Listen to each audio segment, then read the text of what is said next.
Hi everyone, my name is Victoria Jiminez and I am a third year medical student at the University of Alabama at Birmingham who had the special opportunity to attend the first conference last year in Rhode Island, and I'm excited to be speaking to you guys today about navigating ichthyosis during the wintertime. So just to get started, views and recommendations shared in this video don't necessarily reflect first endorsements or positions. This video is more to provide an overview of how our skin changes in the winter, difficulties that might be faced during this time in relation to skin, keeping warm, kind of body temperature regulation, and things we can do to try to combat these difficulties. So to start off, as many know, cold winter weather can severely affect the skin. The drops in the temperature and the humidity in most places around the country and all over the world can lead to skin retaining less moisture, becoming more dry, cracking more, which leads to worsening of symptoms such as itchiness, pain, lack of sleep, and that kind of thing that you or your child may be affected more by during these kind of cold weather months. Some of the things we can try to do during these times is learning to be flexible and changing routines. So you and your child might have a certain routine that you did throughout the fall, or when it came to bathing time, sleeping, kind of times where you applied lotions and emollients, and that what worked well during that time may not be what's necessarily best during these kind of months of January, February, March. It might take a little bit extra oomph and changes to think about what might be best for you or your child.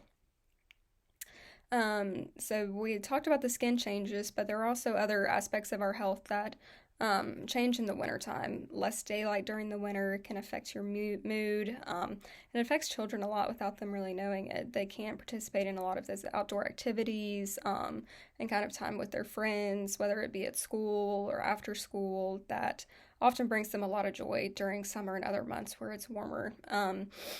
Because they may not be getting as much activity and might be having worsening of ichthyosis symptoms, may get inadequate sleep, which in turn worsens mood and causes more of these symptoms and just kind of this rough cycle that may contribute to why it may seem like the winter months are a little bit more difficult to get through as your child gets older and older. So a big thing that can be done during the wintertime for individuals with ichthyosis, adjusting an environment in your home, your living space, as well as wherever you or your child might be going, such as school or work. Furnaces and fireplaces are great to keep us warm in the winter, but they create a lot of dry heat that further decreases any moisture that's in the air, even with the drop in humidity outside as it is. And this can further exacerbate kind of that dryness and irritation with the skin, although it does keep us warm. And it's even worse with water. Hot water can also contribute to these on an even more drastic level than just hot air can. So the big thing that's going to keep your child warm, hopefully, is going to be like warmer clothing and blankets that kind of generate that heat without drying out any more skin. Another thing that can be done is adding a filtered cool mist humidifier. This has been recommended by the AAD just for general skin tips during the winter.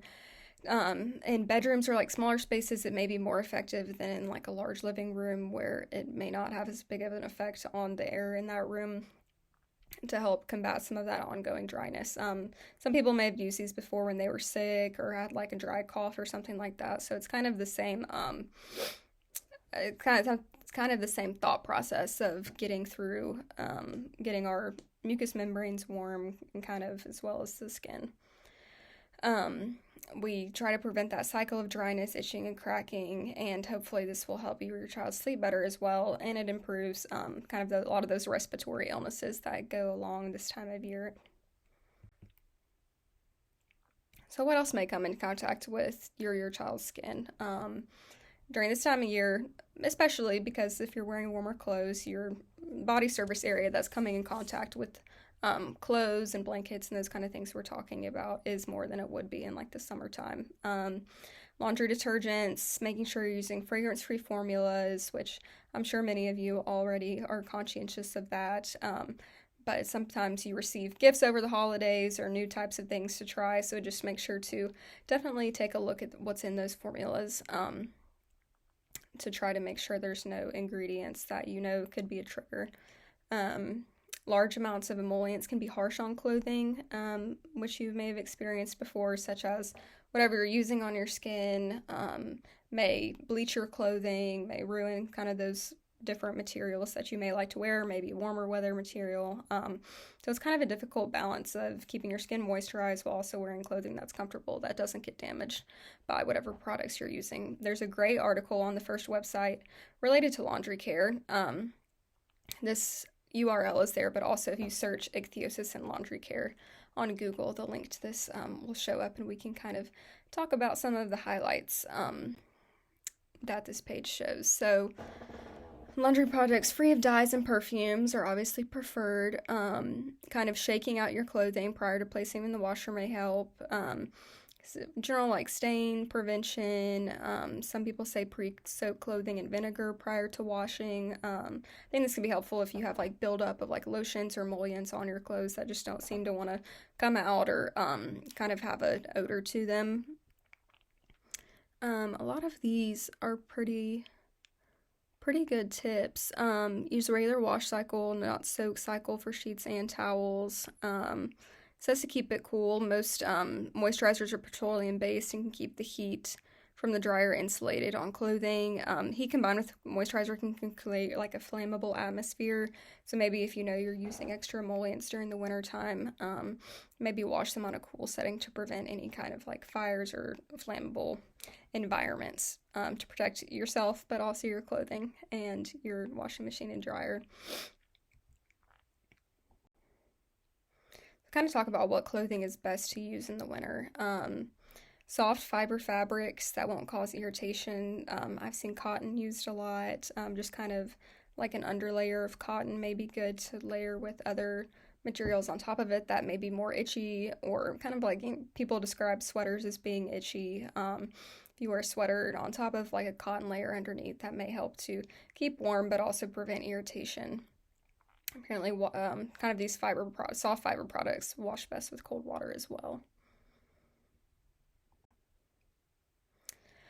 Some materials that have been reported to be kind of uncomfortable might be like polyester, spandex, things that are tight can really irritate already dry skin. That worsens in the wintertime and may cause more flaking. We kind of talked about the sweater aspect, but layering might be a great option during the wintertime, which many of you surely do, but I know there's some great brands that make kind of like in the olden days they called them long johns, but I think they still make these for like children and adults, just kind of like long underwear essentially that you think about maybe for going like very cold weather, but could also be useful just wherever your hometown is for maybe temperatures that aren't super cold, but it could be kind of a base layer for layering. And also seen to avoid maybe tight stockings, may lead to excess ripping, bleeding of the skin. And while it is important to keep feet warm, especially during wintertime, kind of getting that in between where they're not too tight, but also giving that extra layer of warmth. Shoes. So kind of like we were talking about with the feet getting real cold, comfortable shoes are essential in the wintertime, especially for them to be waterproof or leather shoes. If you live in a place that rains a lot during the winter or it even snows, many more shoes than you would think have less waterproof ability than not, and oftentimes it's difficult to even tell if your shoes are retaining moisture, if they're just a little bit damp and just kind of stay cold, even if they don't feel completely soaked. And your child may not always complain that their feet may just feel cold. They may not know necessarily that they're wet. So when they come home from school, it may be helpful just to check and see, like, what do their shoes feel like? If they have tennis shoes on, are they getting wet? Are they holding moisture in, to kind of help prevent any infection and discomfort that they may be experiencing without you knowing it. So these are some more recommendations from the American Academy of Dermatology, just for skin recommendations in general, is obviously applying moisturizer immediately after washing to kind of trap that moisture in. You may, kind of like we talked about earlier, adjusting your routine. You may need to use more emollients or whatever your specific regimen is that you use that may Unfortunately, financially, it may take a little bit more during the winter time just to keep that extra layer of skin to try to keep that barrier to prevent from further itching, cracking, scarring, bleeding, that kind of thing. Or it may even take a complete adjustment in whatever your regimen is. It's important to use warm water. We really want to use hot water in the wintertime to warm up, but I think a solution to this may be if your child gets home from school, if they immediately want a bath, or you get home from work and you're freezing and you immediately want to get in the hot shower. It may take an extra step of trying to warm up without water first so that you don't have to take a shower that's so hot. For example, say your child gets home from school at 3 o'clock and you usually shower right or give them a bath right when you get home. Maybe giving them a snack and letting them lay on the couch with like a heated blanket to let them warm up a little bit, and then put them in a warm bath instead of needing all the hot water could be a solution for that to help a little bit to prevent from using all that hot water.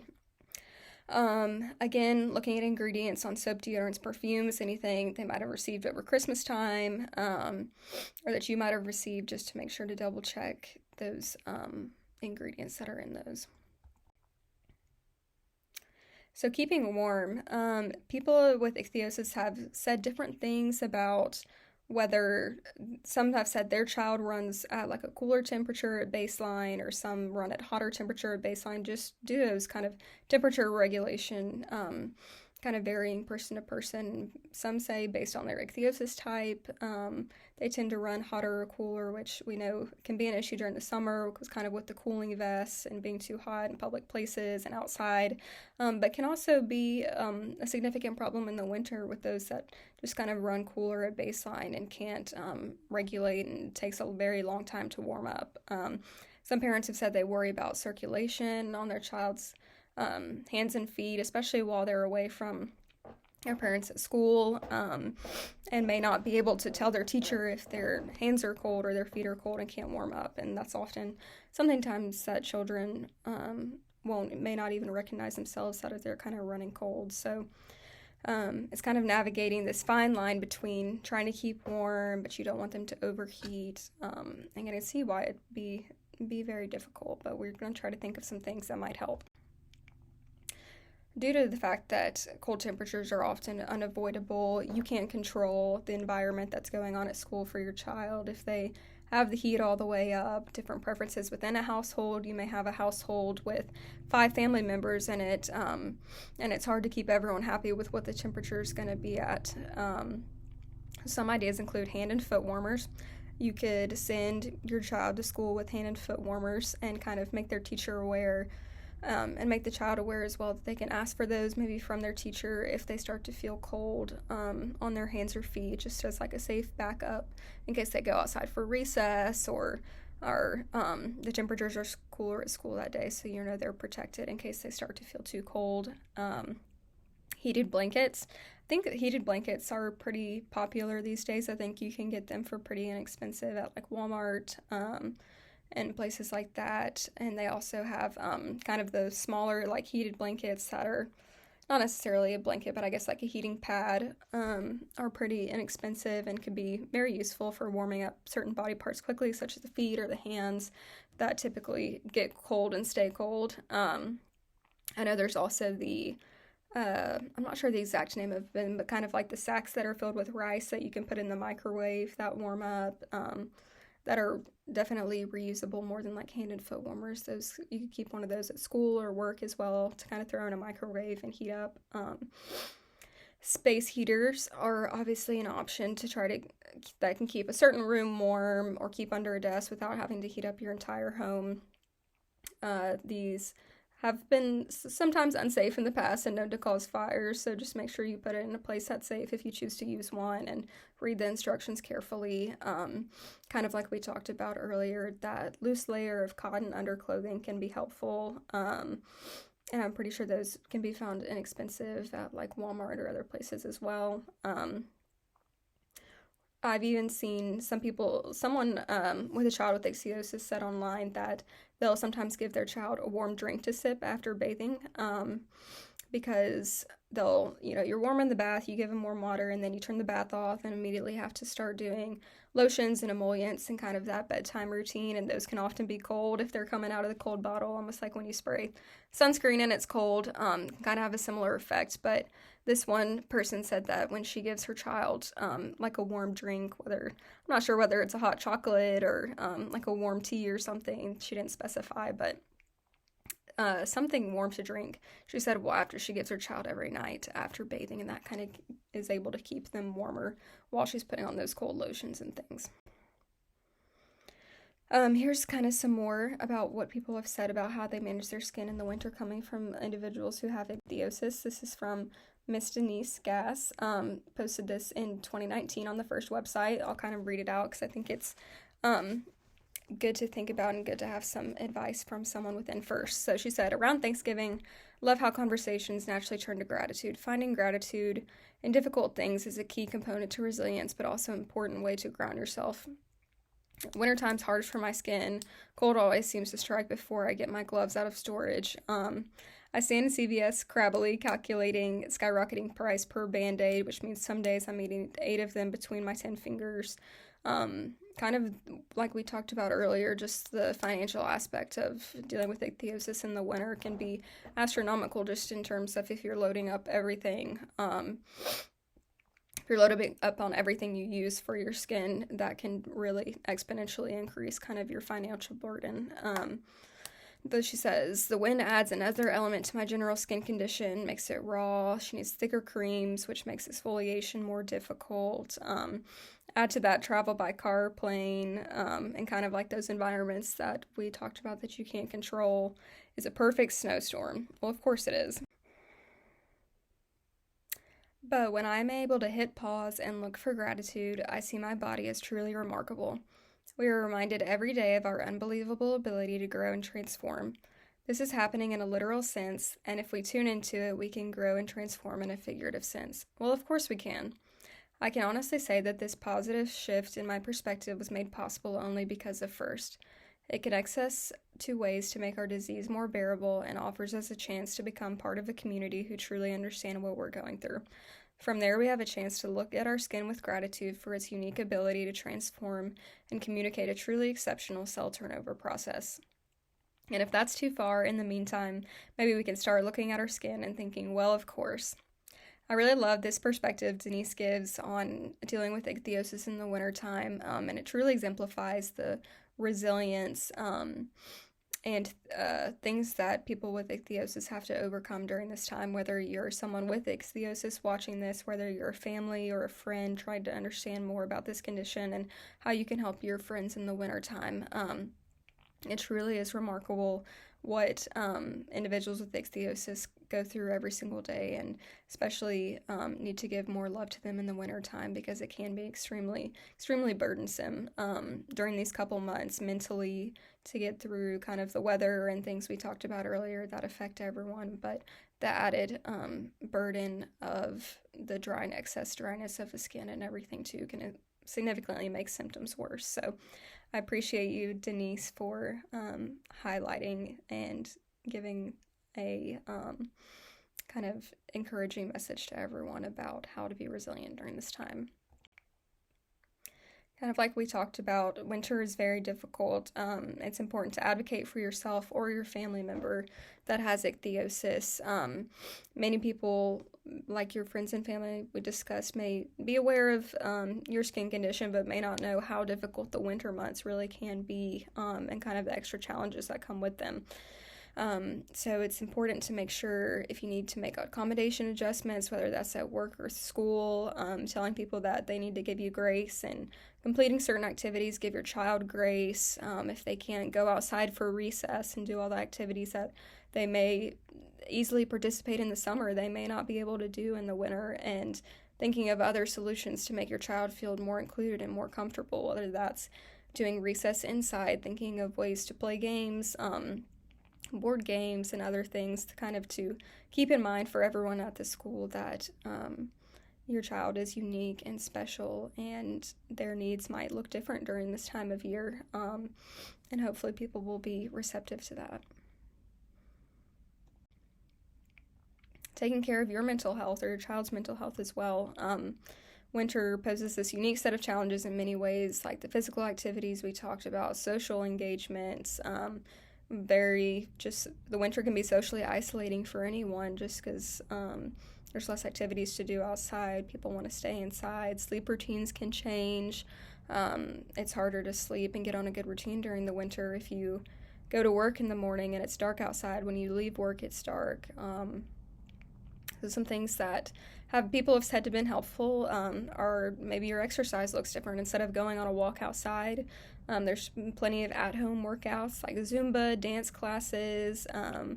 I know one of the most recent first videos showed water-filled dumbbell exercises, and I'd actually never seen water-filled dumbbells, but it makes sense that you can kind of fill them up as much as you want, empty them out, kind of varying day to day based on how you're feeling. If you need to visit your physician more frequently in the wintertime, schedule another follow-up appointment to kind of discuss any adjustments you need to make in your skin routine, but also discussing what exercises may be good for you or your child. If you've never done this before, say your child's coming to an age where they're interested in exercising more and kind of figuring out what options may be out there that you may not know about completely, that could be helpful for their mental health. I know yoga for ichthyosis has become kind of a big thing on Verse's YouTube page. That's been very fun to watch those videos. And they do a great job of explaining all the benefits of yoga for your mental health, physical health, such as helping regulate the nervous system, preventing inflammation, increased stretching, kind of help with contractures in the wintertime in the extremities. So the benefits are really great for that, and you should check out those videos. It's healthy eating and sleeping habits, like we talked about, maybe trying to minimize sugar during the wintertime. We talked about this circadian rhythm dysregulation that happens in the winter with not seeing the sunlight as much. Bathing time adjustment schedules, adjusting electronics may help your child sleep better, to try to avoid electronics right before bed, and kind of getting on a regulated sleep schedule where getting some hours where you see the sunlight every single day could be helpful to your sleep or your child's sleep. We kind of talked about finding indoor activities, indoor hobbies that you may like. So there are a few different things, depending on age groups, that are kind of popular hobbies that the internet is our oyster these days for discovering things that we like to do inside. Journaling can be helpful. Your child may have never wanted to journal before, but if you asked them and gave them a journal, you'd never know if they could surprise you and try to write down their feelings to kind of cope with a lot of these emotions that we feel during the wintertime. Relaxation and stress-reducing techniques like yoga, meditation, reading, kind of these hobbies we talked about. Winter's a great time to start a new hobby and look for things to boost mood when we can't go outside or have a lot of those social engagements that we enjoy during the summertime. I also wanted to highlight first the most recent YouTube video I talked about that Denise and Mui made about holiday gift ideas. They made a lot of fitness recommendations, talked about their favorite yoga mat brands. They also talked about like skincare and hair care for exfoliation, scalp skincare tips that may be fun things to try during this winter time to kind of get you out of those winter blues and try something new.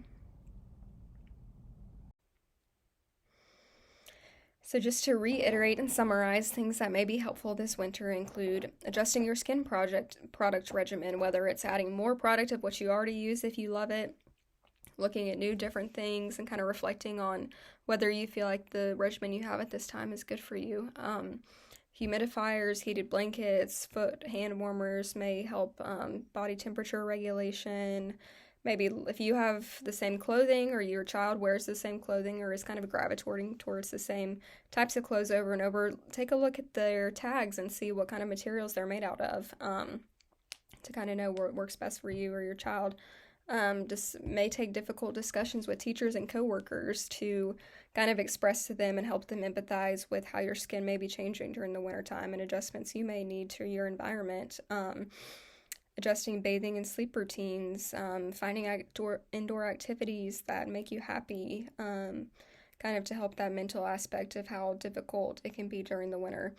Don't hesitate to schedule an extra appointment with your medical provider, even if you aren't set to see them until April. See if you can move it up if you're struggling mentally or physically, to see if there are any other ideas or options out there that could help benefit you this winter. I thank you first for the opportunity to give this talk and kind of discuss things that hopefully maybe can be helpful to some people. And I really appreciate being able to get insight to this amazing and resilient community of people. And I just love to see how you all work together and lead beautiful and fulfilling lives and help each other. So I hope everyone has a great week and a great next couple of months and hopefully use some of these tricks. Thank you so much. Bye-bye.